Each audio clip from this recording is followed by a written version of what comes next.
I'm Brenda Tanegra. I graduated last 1995. I also taught in the university, the same, from DOLL, which is now DCLL, right? So I taught for 2 years. Then after that, I moved to another school in CNU, and I also taught like humanities, English.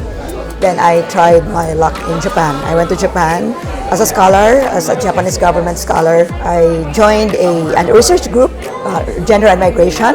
I got a scholarship for graduate school, so for masteral and PhD. And I got my Human Developmental Science, which is equivalent to sociology, there in Ochanomizu University in Tokyo. Hello, my name is John Junior Aguja. I'm a graduate of the batch 2022 of BA Com Media from University of San Carlos. Current profession is that I'm an entertainment reporter for the Freeman Cebu, a member of the Philippine Star Media Group. My name is Zachos Jean Inyaza. My batchmates call me Zach.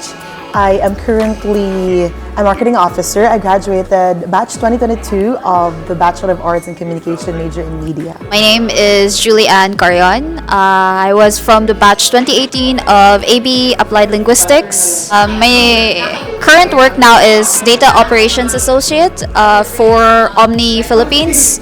It's a JP Morgan and Chase company. Right. I remember we had small gathering. Then about big gathering that we had, I remember a ball. There was a ball, like English Majors Association, and yeah, there were only few students at that time, and we were so close to one another. And I hope that they could also join next event, that's next alumni homecoming. I remember being a little bit nervous being there. I'm basically in a crowd full of people from various backgrounds, very different reasons of being there. I came there simply because I want to be a journalist. I want to have some kind of groundwork for the career that I wanted to pursue, and I did not. My time being a USC Com student is a time that I will never forget, for sure.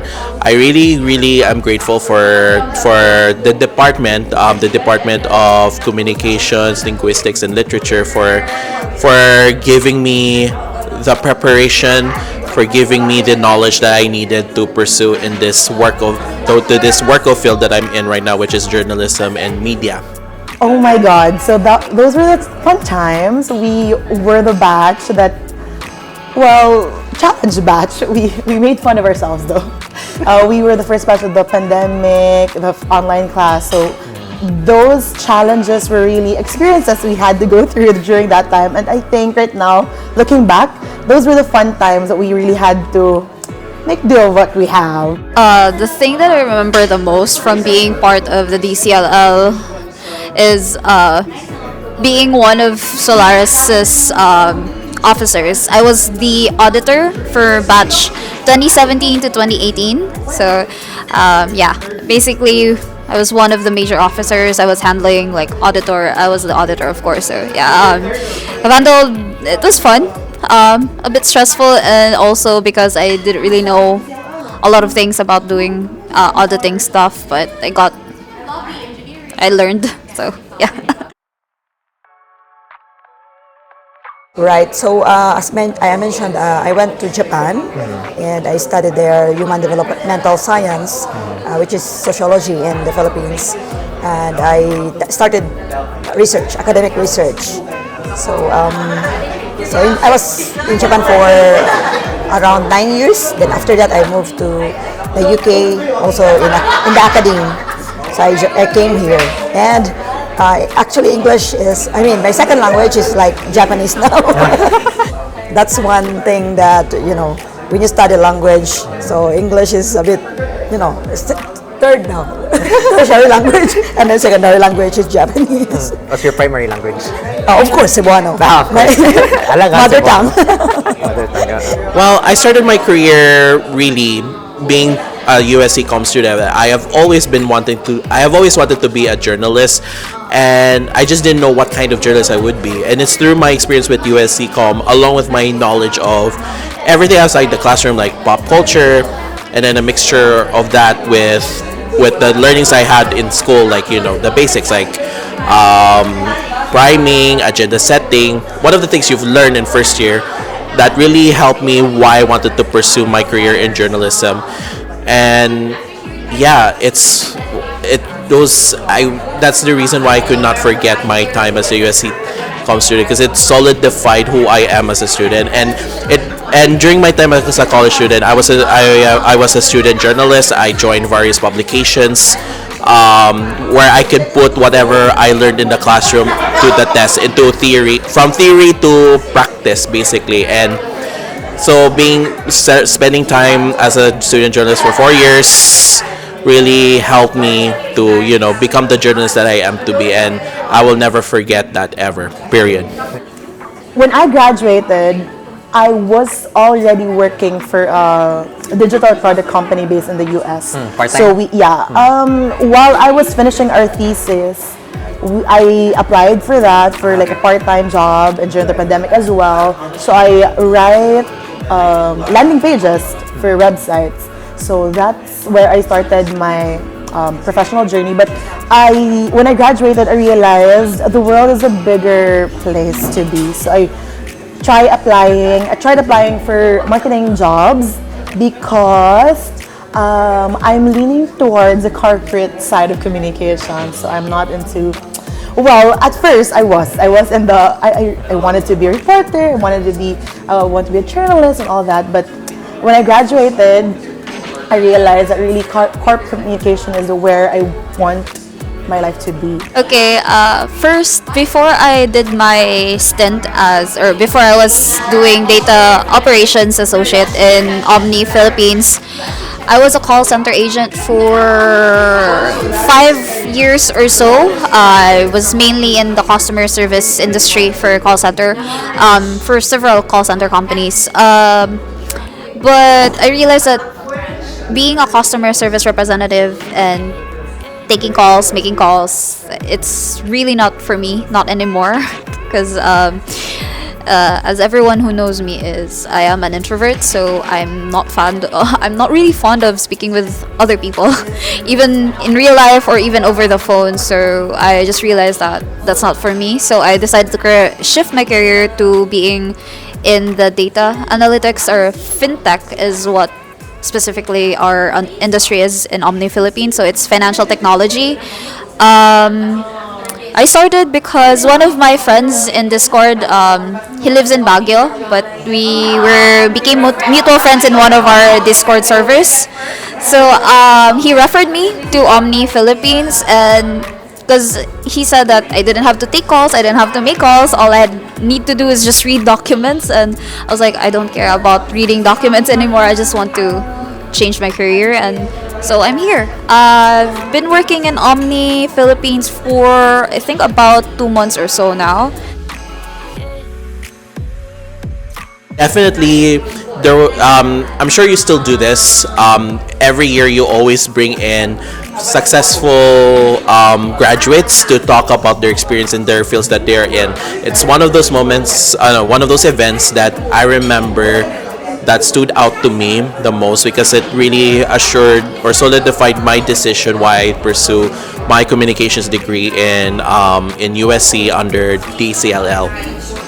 We were big participants of community extension services.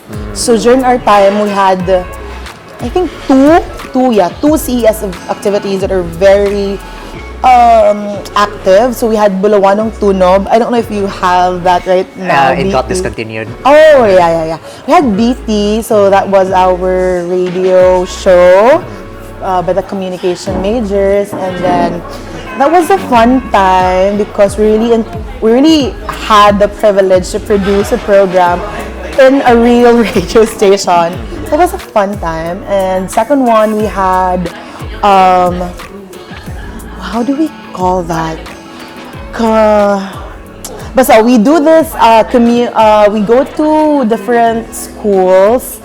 I cannot really remember what do we call that, but we go to this different school. We teach them basic English. We teach them how to communicate properly those times. So those are community. Stucom? Yeah, Stucom. Yes, that one.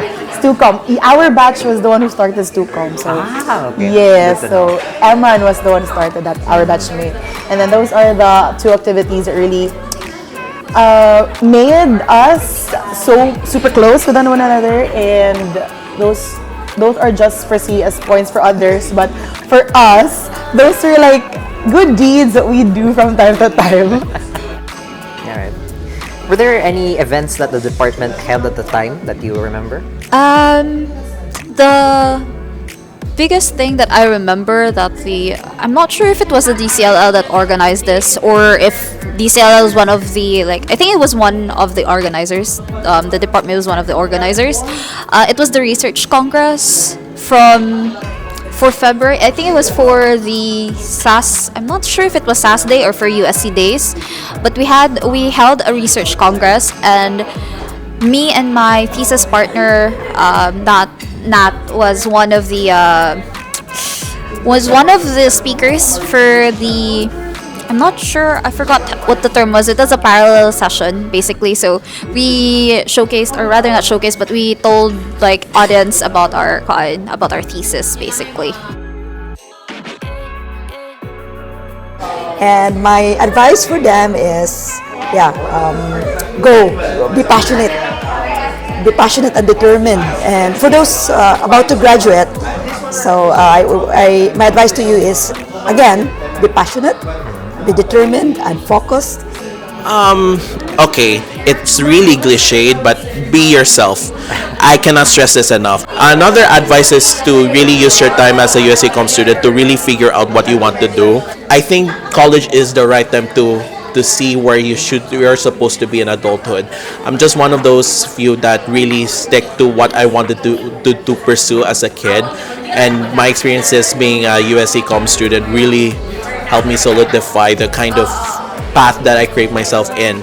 And I think it's safe to say journalism and working in the media will be something that I will pursue for a lifetime, that I will be in for a lifetime, and it's, I really credit that to my great teachers at USC Com.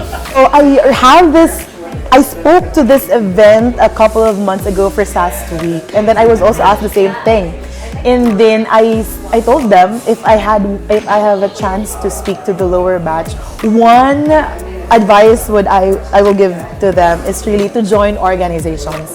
That's an added thing to do, but really you have the opportunity to learn things that you cannot learn from being just in the classroom. So you join CCS, you join Solaris, be active members, participate to other orgs, and it's not necessarily just for DCL alone. You can try joining from Fraternities Carolinian or stuff like that. But you join organizations because those are really the skills. It's a skill setting. It's you learn skills that the books do not teach you. What I can say is that whatever career or whatever goals that you have in mind, it's okay to think of it as like something really further, or like it's something that it's okay to hesitate about pursuing your goal, because hesitation is also gonna help you when it comes to how to say this, it's when it comes to like achieving your goal, because then you're gonna think, how am I supposed to achieve this, or how am I gonna go about this, and it's gonna make you think, and it's gonna make you look for ways to achieve your goals. And you really don't have to be hesitation is not being afraid, but also it's okay to be afraid when pursuing something so far in the future, because honestly fear is just part of growing up. Fear is just part of going further than where your comfort zone is. And one of the best things that's gonna ever happen to you is across that fear. So conquer that fear. Do not let fear cripple you. Do not let hesitation make you hesitate in pursuing whatever goals or whatever job that you want in the future. And whatever job that is, be it like being a teacher, being a call center agent, whatnot, anything is possible, and anything is considered a success, because success cannot be measured with whatever money that you have or whatever experience that you have. Success can only be defined by you.